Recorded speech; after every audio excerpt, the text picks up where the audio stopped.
one of those domestic violence types of guys. If that was that, You have to sometimes in situations set examples for future situations. Mm-hmm. You hit a woman, justified or not. You hit a woman. You're on a football scholarship. Now, is this what is this? This is I just clicked on something else. And drunk high. I don't know if that's a fact or not. But, I mean, back to it. Despite the fact, looking at these other three situations where these are three separate players, not even Joe Mixon. Mm-hmm, mm-hmm. You have a guy, Mr. Shannon, who was suspended after a sexual assault, still stayed on the team.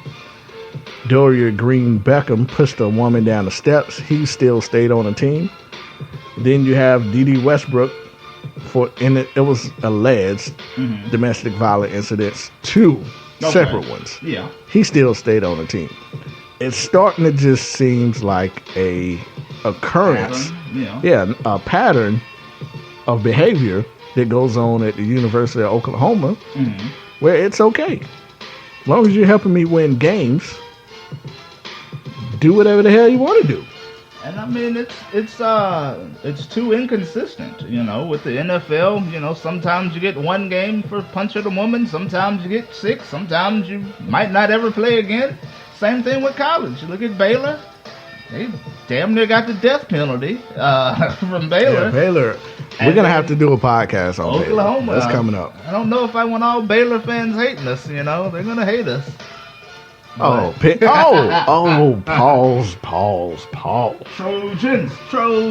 Trojans. Penn State University fans who hate our show. They lost. What happened to you guys? They lost. Yeah, did you beat that USC? USC. That quarterback. He's nice. Bruh. I hope the Panthers suck and Cam Newton. He is nice. Is traded. But Penn State, what happened, guys? You were flying high, you were dissing the podcast, and then you guys took that big ass L. Yeah, took an L. How does that feel? To be losers for the rest of the year? In the Rose Bowl. Yeah, in the Rose Bowl. That's supposed to be your bowl, getting embarrassed. Actually, it's USC bowl. Yeah, it's USC. They have every right to win that bowl. Yeah, it should. It's in their backyard, pretty much. So, University of Penn State, I will be on your ass all the way until next season, and I will continue to stay on top of it. Yeah, pretty much. Oh, yeah, they're forever. We're on top of it forever. Your sexual assault covering up dead head coach Joe Paterno. Wow. And your mastermind behind raping little kids, Jerry Sandusky. I will continue to attack you guys, maybe for the rest of my life. They really stuck up for Jerry. Especially the one listener who tried to shut the show down.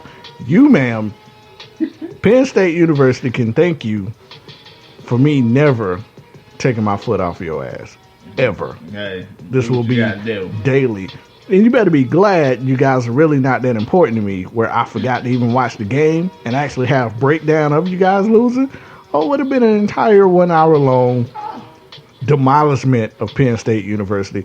But from Enough with the BS podcast to you guys. USC quarterback is better than their quarterback. I mean, that's why they lost. Hands down. Flat out. Their freshman is better than any quarterback you've probably ever had on your entire roster. Ever. Yeah. R.I.P. Joe Paterno. Man. But hey, let's go ahead and get to the national title game.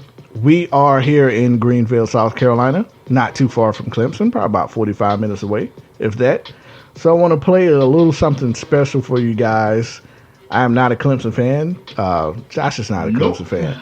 But we are local, and we have some ties. So to all, and Josh, man, we done picked up a lot of Clemson fans. Oh, really now? Believe it or not, yeah. Off of Twitter and so they like the show. So for all the Clemson listeners out there, this is something special for you guys. It's pretty much like a motivation pick-me-up before tomorrow's game. I'm pulling for you. I don't know if you're going to win, but I'm pulling for you. But let's go ahead and get into that. Then we're going to break down the natty, as Dabo like to call it. Mm-mm.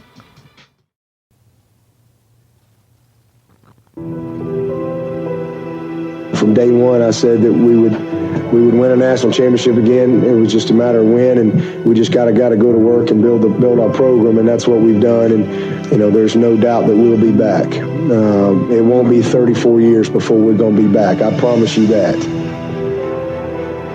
It's been a long time since we've stood on top of the mountain, and but we're not quite there, but we can see it. Our team is built to sustain success. We'll go back to work, kind of regroup, and get ready for 2016.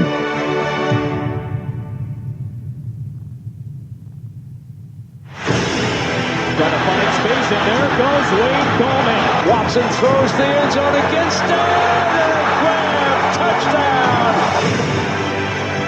And a diving attack by Mike Williams. Wrap it up for your highlight reel tonight. Jackson feeds it, and he's dropped in the backfield. Coleman, first and 3, touchdown! Watson in the pocket, shoots it downfield for Payne again. Who makes a diving catch for a touchdown? Watson keeps it, pitches it across the middle. Touchdown, Williams! Think the Tigers are fired up? Think they know what's at stake?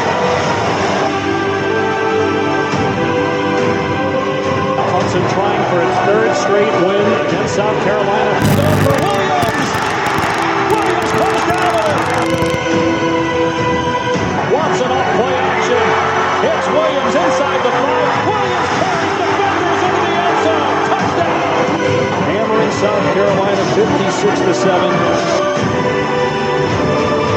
Clemson is going to repeat as ACC champions. But you can best believe we're going to lay it all on the line and see if we can find a way to finish.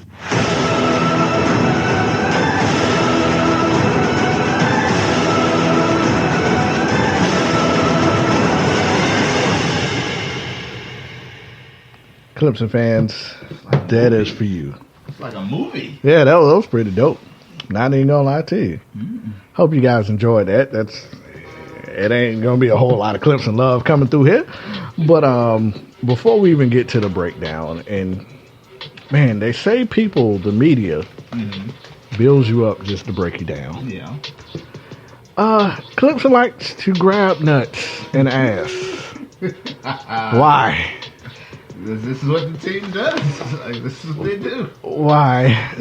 So we all do. If you guys are not familiar, and we always break it down.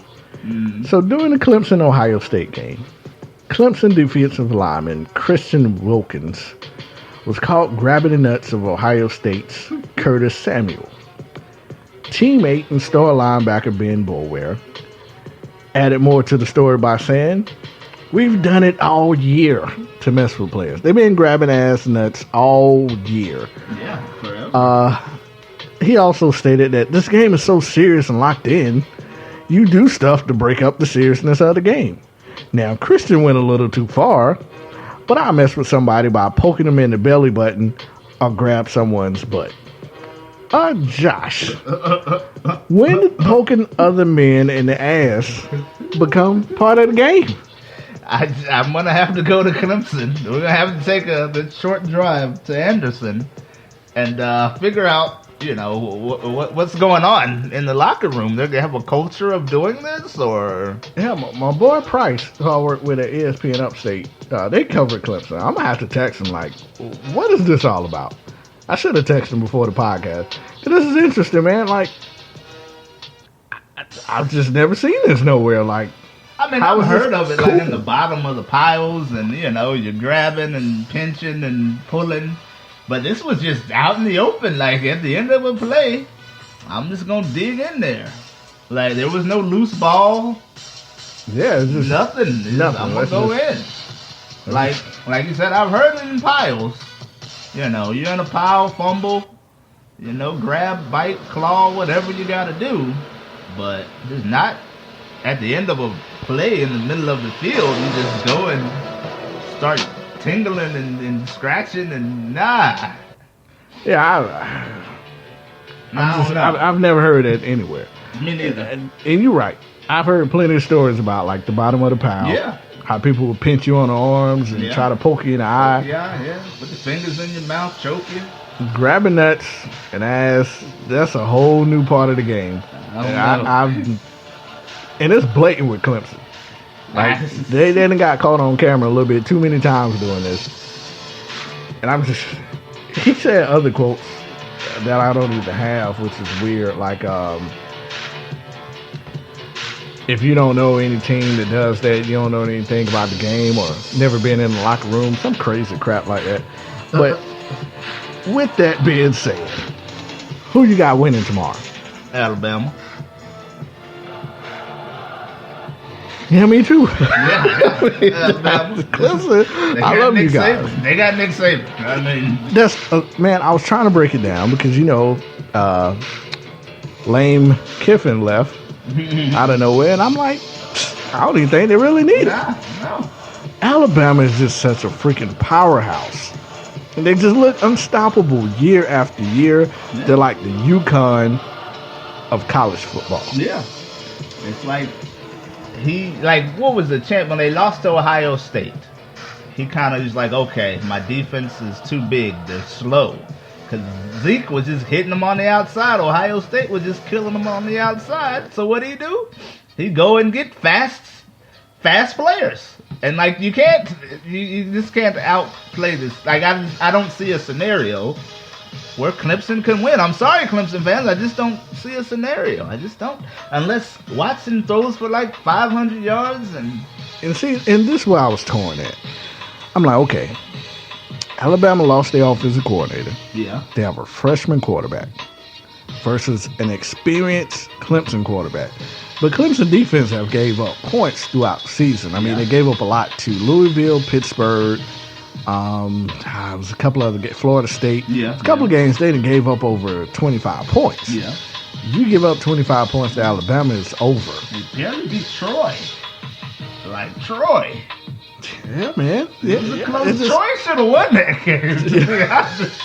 NC State should have won it. Yeah, that was like, And it's just games like that. I'm like, but, to me, it just seems like when the stage is bright, Clemson tends to show up. Right. They step it up. They rock shop Florida State. Yeah. North Carolina didn't have a shot. No. All this about how the quarterback of North Carolina is the best quarterback in the country made him look like a goof. Yeah, no. I didn't see it. I do think Clemson is more than capable of winning, but it's like my gut feeling says, how do you pick against Saban? I'll apologize. If Clemson wins, I'll apologize. Because if Alabama is vulnerable somewhere, it is in the secondary. But, man, that front line. That's what I'm saying. Jesus. You got to give them some time to throw the ball. And them front line boys, they fast. They strong and fast. Now, Clemson does have one of the best offenses in the country. Yeah. So it's literally offense. You're not running the ball on Alabama. You're just not. That's not happening. No. Now, you're going to have to stop Alabama running game, which I think they're going to rely more on the running game this game. Yeah. It's going to be good, man. And if their freshman quarterback wasn't ready or could handle this, do you think that man would be starting him? Not that man. No. Sit down, boy. We're going with somebody else. So I don't even have any issues with Jalen Hurts right now. I don't have no issues with him because if he wasn't ready, Saban wouldn't start him. That's just point blank period. And like you said, Clemson has, I guess they got a puncher's shot. I take back that I don't see a scenario because, like you said, Alabama, their secondary is a little questionable. It's a little iffy. So if Watson throws it through the air and 500 yards, I can see Clemson win it, but he got to get 500 yards passing. Do you have a final score? Nah, I don't. Nah. What about you? That's tough. It is tough, man. I want to pick Clemson so bad, but it's more personal reasons. Okay. I feel like if Clemson wins, that it doesn't make them a powerhouse, but it makes them more of a household name. Yeah, of course. Going to 2 national title games in a row, you're going to get more notoriety. Yeah. More media coverage. Yeah. With more media coverage means there's more opportunities to cover Clemson. Okay. a lot more opportunities for your boy. Hey, there you go. So, I mean, either way you go, I mean, nobody has. I mean, this is like the first rematch of a football